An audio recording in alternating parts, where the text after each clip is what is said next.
By a show of hands, how many of you have faced a major life transition for which you felt completely prepared? You know, things like marriage, parenting, a new job, maybe a major health crisis. After it was over, you look back and you thought, nailed it. That's because the one thing we never feel is prepared. We all go through transitions that send our lives careening in new and unexpected directions. All life transitions can be profound moments of transformation, but that doesn't just happen. No one stumbles into growth and transformation. Transition is a learned discipline, guided by your intention. Too many of us waste our transitions as we white-knuckle through them just to survive.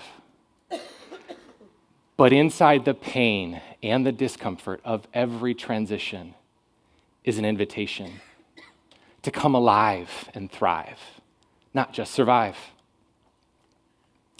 Many years ago, as a young husband and father, I started a painting business to make ends meet, and I had over $100,000 of school debt to pay off. One day I was on a roof, and the next thing I knew, I was on the ground. You might say I stuck the landing, but only in the ways that make you scream.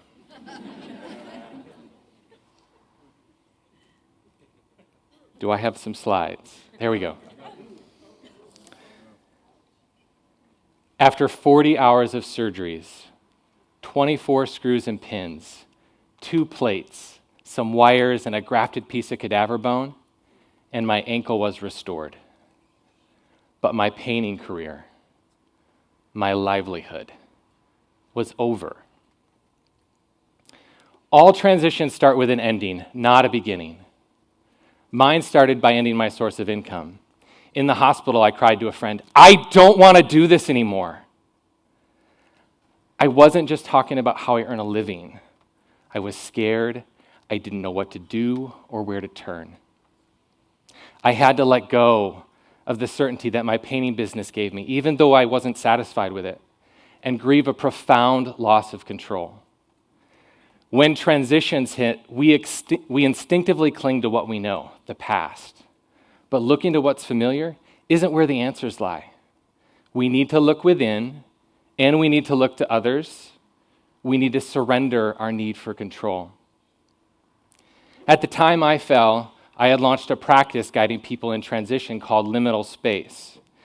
After 10 years of guiding people, I'm astonished that the one thing I keep hearing people say is, how could this happen to me? Well, it happens to all of us. If we're honest, we can't stand the one question transition provokes. Now what? To answer now what well, you need to examine your life with levels of honesty that force new choices. When it comes to your future, you can't wing it. Early in to my practice guiding others through transition called Liminal Space, I developed, liminal space is a word that means threshold. Early in, I developed an assessment tool to measure 7 dimensions that predict whether or not someone is prepared for a major life threshold. Today, I'm going to tell you about the 2 dimensions that I have found people to be the most challenged by: self-honesty and community. Both help navigate difficult transitions, and both are vital sources of truth to help answer now what. Self-honesty is the mirror of looking within. To grow in self-honesty, answer this one question: how did I help get here? Now, maybe there's a few of you that just recoiled a bit. My fault. My boss is why I lost my job. Or maybe all you see is your fault. She left because of me. Often our conclusions are only partial truths, and when we try to build a future on a partial truth, it's usually doomed.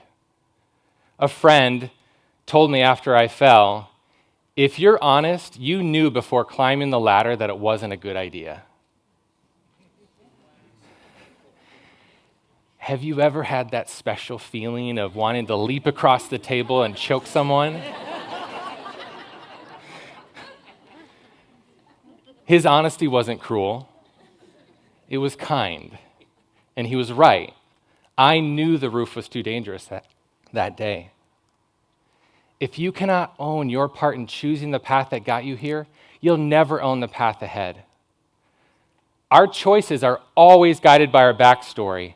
I chose to climb that ladder for the same reason that I made most choices. I felt it was my burden to shoulder. Because I grew up in a hardworking Midwest Dutch family, every choice I made was about obligation. So after falling, the responsible now what question was, how do I provide for my family if I can't paint? But the question of growth and possibility that I pursued was, how do I connect what I'm good at with what inspires me and earn a living? Until I believed that there was more for me beyond just obligation, I couldn't imagine a better now what. Maybe in your backstory there are patterns of fear or inadequacy or resentment or maybe even obligation that are limiting your now what options.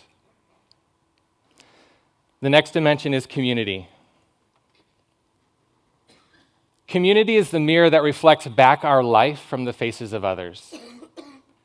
We can't journey through transitions alone. To grow and cultivate greater community, answer this one question. Who loves me enough to tell me the truth? We all need to be cared for when life hits rough waters. But sometimes the care we need is the loving thwack of a 2x4 across our logic. Of course, we want people to agree with us, but often that's just collusion. What we need are people who love us enough to challenge our thinking, even if it makes us uncomfortable. We've all done it, right? Under the pretense of caring, we say things like, too bad Bill lost his job. I hope he got a good severance. Or, did you hear Jeff left Sue for a younger woman? I feel so bad for her and the kids. I was going to bring her brownies or maybe a casserole, but I didn't want to intrude. Too many of us confuse people that we'd meet for coffee with people that we'd ask for help. Coffee friends talk about us. People we'd ask for help fight for us by fighting with us. Real community isn't concerned about comfort, yours or their own.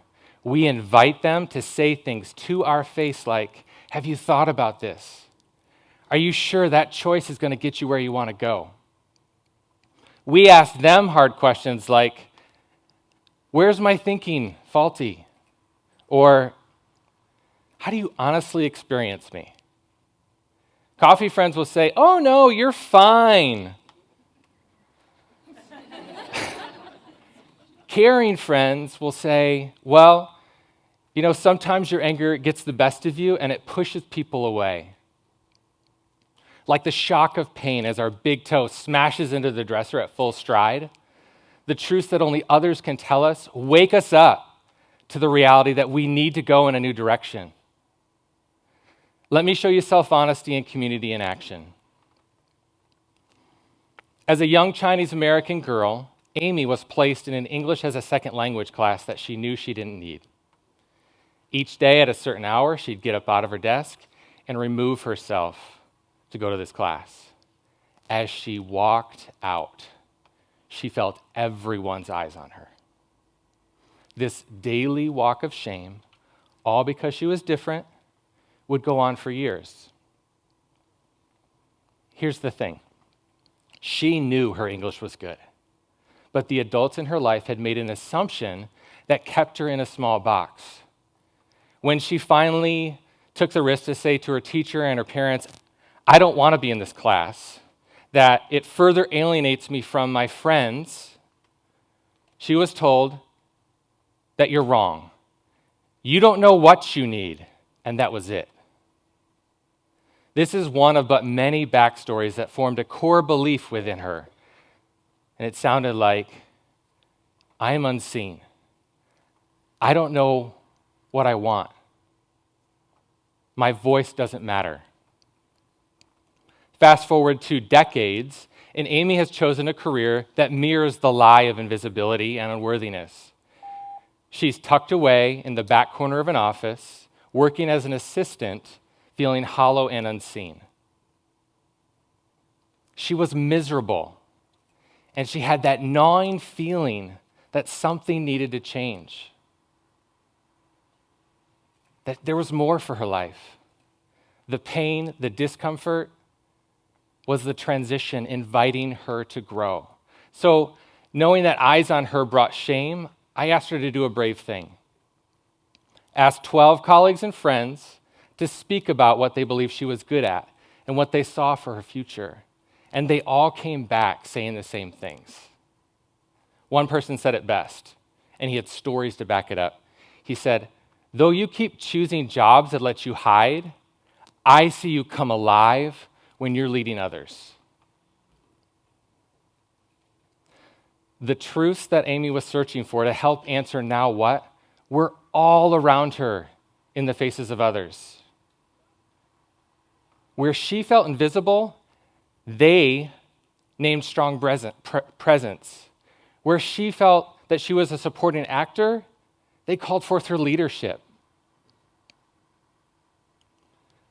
They were all around her. She just needed some help and a big dose of guts to see and act upon the truths already embedded in her life and in the transition. In the spring, Amy will be graduating with her master's in psychology, and from there go on to complete her PhD in the fall. Her plan? To go back into the schools and make visible the potential of all kids, especially those easily missed. Among a sample of more than 500 men and women whose transitions that I've assessed, less than 50% had sufficient degrees of community and self-honesty for their transitions. In the next year or two, something unforeseen will disrupt your life. For some of you, that is true today. Ask yourself, what is the one reoccurring issue that you say, "Oh, it'll be fine, it's not a big deal," or "That'll never happen because"? The warning signs that we most deny inevitably become the transitions that we never saw coming. Don't let that happen to you.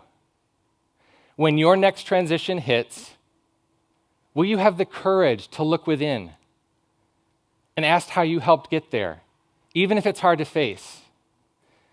Are you confident those in your life will talk to you, or will they talk about you, wondering if they should bring you brownies? Don't squander your transitions. Look within and look to others for the truths you most need to learn. Let transitions grow and transform you the way life intended, helping you become more fully you. Thank you.